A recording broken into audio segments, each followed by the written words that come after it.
guys, my name is McKenna and welcome back to my channel. If you're new here, make sure you subscribe below and hit the bell button so that you don't miss any videos going forward. So today I wanted to go over bike setup. It's going to be a very short video, and I do a lot of cycling classes on my YouTube, and I just want to make sure that everybody is riding safe at home. So really quick, I'm just going to go over the setup so that future videos, when you're watching them and taking class at home on your own bike, you know how to set yourself up properly. So this is my bike. This is the Stages bike, and it's not necessarily a cheap bike. It's very sturdy, it's just a strong bike. I love riding these bikes. They're great. Cycle Bar uses the Schwinn bikes, which are also a great option as well. And if you're riding some of those cheaper bikes, you're going to feel a little bit more wobbly and not quite as grounded and stable, which is okay. You just want to be a little bit more cautious and safe on those ones, and just be careful when you're doing any choreography. So I'm going to go over the setup on this bike. It should apply to most bikes that you ride at home, but just keep in mind that my bike might be a little bit different than yours. So when you're setting up your bike, first thing you want to adjust is the saddle. The saddle height should be about as high as your hip bone. So I usually have riders lift their knee, and wherever that crease is, that's about how high you want the saddle. So I have mine right here set about hip height already, but in general, you'll just untwist the knob and you can lift it up or down, depending on what you need. So you'll just pull that knob out, you can lift the bike up or down, it locks in, make sure it's clipped in, you can hear that lock, and then tighten it all the way down so that there's no wiggling or wobble to your bike. So now that we have the saddle height, you can also adjust your saddle forward and back. And I have a pretty long torso, so I like to have a lot of space in between my handlebars and between my saddle.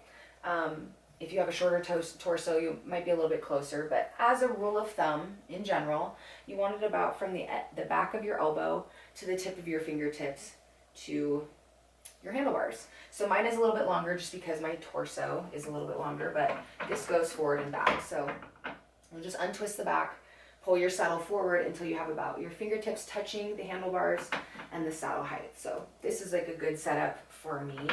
But like I said, my preference is back a little bit. So tighten that down. And then your handlebars. So we want our core engaged throughout the whole workout. And in order to do that, we don't want our handlebars too high, because then you'll have no core engagement, no upper body work. But you also don't want it too low, because that can cause a lot of back pain and back tension. So in general, rule of thumb, you want it about an inch higher than your saddle. If you go too high, like I said, you'll be able to tell the difference. I'm going to drop mine just a little bit to show you. So again, you just untwist this. Your bike might be a little bit different than mine, but the Schwinn and the Stages bikes are the same. You'll just untwist it, pull out, it drops up or down. So I'm going to lock it in here and then tighten it. Tighten that down so there's no wobbling. And then the Stages bike, you can also adjust this part forward and back, the handlebars forward and backwards, just like so. It's not sliding very smooth, but then you'll just tighten it back up. So there is that. When I'm riding at home, I always have a towel ready to go. I use a sweat towel, and then I also have my water with me. And when I ride at home, I just use my iPad and I clip it in. If you have like a Peloton or something like that, you'll probably already have a screen in front. If you purchase like the Soul at Home bike, you'll probably have a screen in front. I just made this on my own because I like to have my playlist in here. I like to be able to access any kind of app that I want to do, whether it be Peloton, the Equinox app for SoulCycle, or anything like that. Cycle Bar has an app, but it's not very good. I wish that they would step it up a little bit. But yeah, so here's the bike setup. If you have any questions, you can always comment below, ask your questions. I'm happy to answer them. I also wanted to note really quick that this knob in front right here, it's usually right between your knees. To the left it gets lighter, and to the right it's going to get a little bit heavier.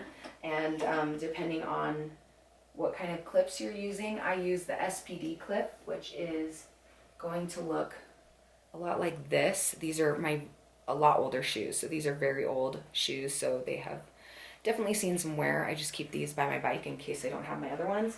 But if you have the SPD clip, that's what I use. You'll have a little pedal on the bottom that it should clip right into. There's also the Delta, or some of you may have the cages, which is just slipping any tennis shoe in. If you just have the cages and you're slipping your tennis shoe in, you're not going to be as stable as you would actually clipping in. So just be aware of that when you're doing any choreography at home. Just be cautious, be safe. So yeah. Anyways, thank you for watching. Like I said, if you have any questions, feel free to comment below. You can DM me on Instagram. My Instagram handle is happily.kenna. You can find me right here. Thank you so much. Hope you guys enjoy riding at home. Bye.